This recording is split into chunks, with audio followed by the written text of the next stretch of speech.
యో నమః. గురువుగారికి పాదాభివందనములు. అలానే ఊరి పెద్దలందరికీ కూడా నమస్కారాలు, చిన్నలకు ఆశీర్వాదాలు.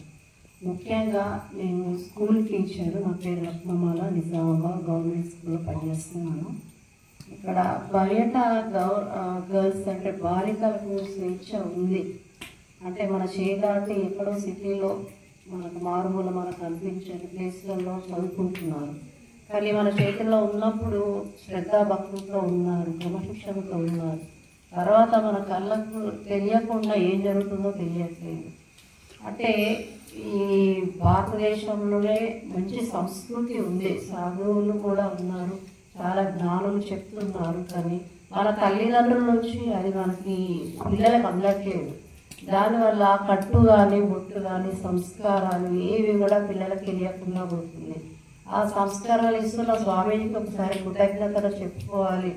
లక్షల మందిలో ఒక్కడే దేవుడు ఉంటాడు. అందుకని ఆ దేవుడి రూపంలో ఒక థ్యాంక్స్ చెప్పుకోవడానికి 20 రోజుల నుంచి తపన చేస్తున్నా. వేరే ఉద్దేశంతో దీనికి కార్యక్రమం అంటే ఎవరి ఇయర్ నాకు లేవని వేరే కార్యక్రమం మా పాపది ఏదో ఉంది ఫంక్షన్ అని చెప్పేసి 3 రోజులు ఇస్తున్నాను.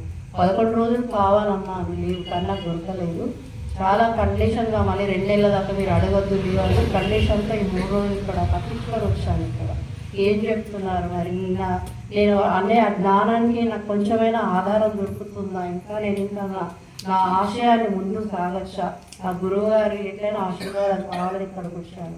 ముఖ్యంగా కరాటే నేను దాదాపు 8 సంవత్సరాల నుంచి తపనతో నేర్చుకుంటున్నాను. మా ఇంట్లో మా నాన్నగారు ఎంకరేజ్ చేశారు, కానీ చుట్టుపక్కల వాళ్ళు నీకు అవసరమా, ఇప్పుడు కరాటే నీకు అవసరమా, బాడీ కోఆపరేట్ చేస్తున్నారు చాలా అన్నారు.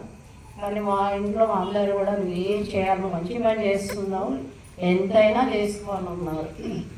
చిన్నప్పుడు ఒంటరిగా చాలా ప్రాబ్లమ్స్ ఫేస్ చేశారు. మా నాన్నగారి పెంపకంలో చాలా క్రమశిక్షణగా ఉన్నాను. అంటే ఆ జనరేషన్ అంతా దాదాపు అంటే మన జనరేషన్ క్రమశిక్షణగా ఉంది. కానీ మంచి వాళ్ళు కూడా గర్ల్స్ ఈ మనకు పుట్టిన వాళ్ళు, మన వాళ్ళు కావచ్చు, కూతుర్లు కావచ్చు, వాళ్ళకి రక్షణ లేదు. చిన్న చిన్న పసికందులకి కూడా రక్షణ లేదు. మన ఇంటి ఓనర్లతో కూడా రక్షణ లేదు, గల్లీలో లేదు. మనం ఎక్కడికో పంపిస్తున్నాం పిల్లలకి, మరి వాళ్ళని వాళ్ళు రక్షించుకోవడం ఎలా? అలాంటి మన డిసిషన్ ఇప్పుడు మనము భారతంలో చూస్తుంటాం. పాంచాలిని రక్షించడానికి అన్నాన్ని కృష్ణ విలువగానే వచ్చాడు, ఇప్పుడు ఎవరు రారు. అంటే మన నాన్న రారు, అన్నా రారు. అంటే ఎవరికి వారి సెల్ఫ్ డిఫెన్స్, ఆత్మరక్షణ, మానరక్షణ చేసుకోవడానికి కరాటేనే మంచి పద్ధతి అన్నట్టుగా నేను దీన్ని ఎంచుకున్నాను. ఇది నా కోసం కాదు, నేను ఎంతో కష్టపడి పిల్లలకి నేర్పించాలని తపనతో గ్రాండ్ మాస్టర్ లాగా అయ్యాను. ప్రతి సంవత్సరం కూడా మొన్న కూడా మన సండే నాడు ఇంటర్నేషనల్లో కూడా నాకు గోల్డ్ మెడల్ వచ్చింది. అలా నాకు 4 సార్లు గోల్డ్ మెడల్ రావచ్చింది. గురువు గారికి కూడా నేను పంపుతాను. చాలా పెద్ద కప్పు వచ్చింది. మొత్తం ఇండియా లెవెల్లో కాదు, ఇంటర్నేషనల్ లెవెల్లో కూడా వచ్చింది. చాలా మంది మాస్టర్స్ కూడా మనం చాలా తపన పడుతున్నాం అని అంటున్నారు. కానీ మన గర్ల్స్లో పంపించండి అంటే కూడా పంపించట్లేదు. మరి ఎందుకు పంపించట్లేదు నాకు అర్థం కావట్లేదు. ఫ్రీగా ఇస్తున్నాను పిల్లలకి కోచింగ్. ఆర్ఎస్ఎస్లో కూడా నేను మెంబర్, ఆర్ఎస్ సమాజ్లో కూడా మెంబర్. అదే నేను ప్రాధాన్యపడుతున్నాను. గర్ల్స్ని కొంచెం మీరు దయచేసి పంపించండి అంటే ఎందుకు పంపించట్లేదు కూడా అర్థం కావట్లేదు. 100 మంది పిల్లలు ఉన్నారు, 2-3 బ్యాచ్లు వేసుకొని చెప్తున్నారు. ఆ 100లో ఇప్పుడు 50 అయ్యారు, 50 ఇప్పుడు దాదాపు 30 దాకా ఉన్నారు. వాళ్ళనే జెమ్స్ లాగా తయారు చేస్తున్నాను. వాళ్ళు నేర్చుకొని ఇంకా వేరే పిల్లలకి కూడా నేర్పించాలంటే తపన పడుతున్నాను. అలా ఇక్కడ దాకా నేను ఎందుకు వస్తున్నానంటే ఇందులో నా స్వార్థం కూడా ఉంది. మీకు కూడా అలాంటి జ్ఞానమే ఇవ్వాలి. ఆడపిల్లలను రక్షించడానికి మీరు కూడా కోఆపరేట్ చేయాలి. ఎక్కడ సంస్థలు ఉంటే అక్కడ పిల్లల్ని కరాటే చేయాలని గవర్నమెంట్ కూడా ఇప్పుడు కాంగ్రెస్ ప్రభుత్వం కూడా కరాటే ప్రతి స్కూల్లో ఉండాలని చెప్పేసి మాస్టర్స్ని పంపించారు గవర్నమెంట్ స్కూల్లో. మరి మీ స్కూల్లో ఉందో లేదో నాకు తెలియదు. నిజామాబాద్లో మాత్రం కరాటే మాస్టర్ అట్లా వెళ్ళారు. దానికి పారితోషికం ఉంటుంది, 5,000 6,000 ఇస్తున్నారు. నాకే ఫస్ట్ వచ్చింది, కానీ నేను రిజర్వ్ చేశాను. నాకు డబ్బులు వద్దు, నేను నేర్చుకున్నదే పిల్లలకి ఫ్రీగా ఇవ్వాలి. ఆ ఫ్రీగా ఉన్నదంటే నాకు పంపించట్లేదు. నేను డబ్బులు ఇస్తాను, ఇంకా వాళ్ళు నేను ఏం చేయాలి, నేను రిజర్వ్ చేశాను. దాంట్లో ఎవరో పాపం ఇంటర్మీడియట్ చేసిన అమ్మాయి నేను నేర్పించాను ఫ్రీగా, ఆమెను పంపించాను. డబ్బులు వేసుకో, చదువుకో, కరెక్ట్ అని నేర్పించాను, అట్లా పంపించాను. అందుకొరికి ఖచ్చితంగా మీరు నా సలహా అనుకోండి, నా విజ్ఞప్తి అనుకోండి, ఇదే అనుకోండి, ఆడపిల్లలకి సంస్కారాలు నేర్పించండి. పిల్లల్ని ముఖ్యంగా ఇలాంటి స్వామీజీ ప్రోగ్రామ్స్ మీకు ఎంతో అదృష్టం అంటున్నారు. అంకపల్లి అంటే అంకపూర్ చాలా అదృష్టం చేస్తుంది అంటున్నారు. ఇక్కడ ఈ యజ్ఞాల వల్ల ఏం జరుగుతుందో చెప్పారు. ఈ వాతావరణం అంతా కూడా ఆవు నెయ్యి వల్ల, ఈ కొబ్బరి వల్ల ఆక్సిజన్ అందుతుంది. కార్బన్ డైఆక్సైడ్ శాతం తగ్గిపోయి ప్రాణవాయువు, ఆక్సిజన్ అంటే ప్రాణవాయువు మొత్తం మీ ఊరంతా కూడా పాకిపోతుంది.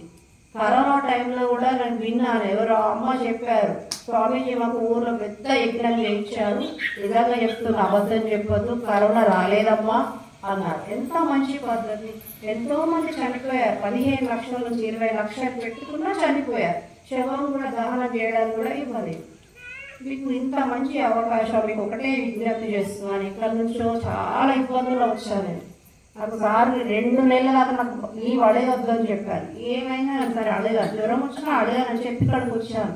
ఎందుకంటే స్వామికి ఒక్కసారి థ్యాంక్స్ చెప్పాలన్నట్టు. ఎందుకంటే భగవంతుడు, ఎంతో మంది దుర్మార్గులు ఉంటారు కదా, రాముడు ఒక్కడే కదా, కృష్ణుడు ఒక్కడే కదా. మరి ఈ దుర్మార్గంలో ఈ కాలంలో ముందే కలియుగా ఆ లక్షల కోట్ల మందిలో ఒక్క దేవుడే వస్తున్నారు. అది కొంచెం గమనించండి. మీరు స్వామి గారికి ఏ సలహాలైనా నిర్భయంగా అడగండి. అలానే మంచి మార్గం తీసుకోండి. ముఖ్యంగా మీ పిల్లలను తీసుకురండి. సాయంకాలము లేదా స్వామి పని కట్టుకున్నట్లయితే ప్రోగ్రామ్స్ ఉన్నప్పుడు పిల్లలకి, అమ్మాయిలు కానీ అబ్బాయిలు, మన చేతిలో లేదు, దాటిపోయారు, చేయి దాటిపోయారు, సంస్కారాలు నేర్పించండి. నేను వేడుకునేది అంతే. ఎందుకంటే తల్లిదండ్రులు మంచిగా ఉన్నారనుకో, మంచి పౌరులు కావాలి, సమాజంలో ఉంటారు. ఇలాంటి మానభంగాలు కానీ రౌడీజం కానీ జరగదు. అలానే ఇప్పుడు మతేతర విషయాల్లో కూడా అమ్మగారు అప్పుడు 2 జంటలు వచ్చారు. వాళ్ళు కూడా మనకి కేరళలో చూస్తున్నాము, మన ఆంజనేయ స్వామి పొద్దున లేవన పెట్టుకుంటాం. ఆ ముస్లిమ్స్ అంతా కూడా, ముస్లిమ్స్ కానీ క్రైస్తవులు కానీ ఆయన చాలా కొట్టారు. ఆ షాప్ ఓనర్ చాలా కొట్టారు. సత్యనారాయణ వ్రతాలు చేసుకోవాలంటే కూడా వాళ్ళ పర్మిషన్ కావాలంట. ముస్లిం పర్మిషన్ కావాలంటే కాంగ్రెస్ లాంటి, మనం పార్టీ విషయంలో నేను మాట్లాడట్లేదు, వాళ్ళు ఎక్కువ ఎంకరేజ్ చేస్తున్నారంట. మన హిందువులు అనేది అణిచివేస్తున్నారు. మన భారతదేశం డివైడ్ చేసినప్పుడే చాలా తప్పిదాలు జరిగిపోయినాయి. గాంధీ గారు ఇండియాలో ముస్లిమ్స్ కూడా ఉండొచ్చు కానీ సపరేట్ చేసాం. పాకిస్తాన్ అనేది, బంగ్లాదేశ్ అనేది సపరేట్ చేసేసి హిందూ ముస్లిమ్స్ కలిసి ఉన్నారని చెప్పి సపరేట్ చేసాం. కానీ ఏం చేశారు గాంధీ గారు, మీకు ఇష్టమైతే ఇండియాలో కూడా ఉండొచ్చు అనే ఒక విషయంతో ఇండియాలో కూడా వాళ్ళు ఉన్నారు. ఉండి వాళ్ళ సంతానాన్ని పెంపొందించుకుంటున్నారు. దానివల్ల ఏమైతుందంటే మన సనాతన ధర్మం, మనం చంపము, అహింసకు వెళ్ళము, మళ్ళీ మనం బాగుంటే చాలు అనుకుంటాం. కానీ వాళ్ళు ఏం చేస్తారు, చంపినా సరే మనం బాగుంటే చాలు అనుకుని అన్ని వస్తువులు. కాబట్టి నేను ఇట్లాంటి అవకాశం వాళ్ళు వచ్చి జంటలు చెప్పారు చూడండి, చాలా మంచిది. ఎందుకంటే ఇంకా మన హిందూయిజం అనేది నాశనం అయిపోతుంది. ఇలాంటి పండుగలు చేసుకోవాలనే కానీ మరి వాళ్ళ పర్మిషన్ తీసుకోవాలంటే అంటే దాడి చేస్తున్నారు. అలానే టీనేజ్ అమ్మాయిని గర్ల్స్ చెప్పేదంటే లవ్ జిహాద్ అనేది చాలా చాలా ఉంది. క్రిస్టియన్స్ అయితే మనుషులను అనవసరం వాళ్ళ చర్చలో తీసుకెళ్ళి మొత్తాన్ని మార్పు చేస్తారు. ముస్లిమ్స్ ఏం చేస్తున్నారు, మన అమ్మాయిలను తీసుకొని సంతానాన్ని వాళ్ళ సంతానంగా అలా చేస్తున్నారు. అంటే మనము సనాతన ధర్మంగా ఉండి మతి లేకుండా ఉంటున్నాం. మనం ఎవరికి అన్యాయం చేయం, సాధు జీవులం. కానీ ఇలాంటి సాధు జీవులే ఓకే, కానీ మనం దాడి చేస్తే మనం వెళ్ళమా? అందుకొరకే మనం మన సంస్కారాలు పిల్లలకి ఇద్దాము, మన మతాన్ని మనం కాపాడుకుందాం. అది నేను చెప్పేది ఒకటే. చాలా సమయం తీసుకున్నాను. చాలా అందరికీ థ్యాంక్స్.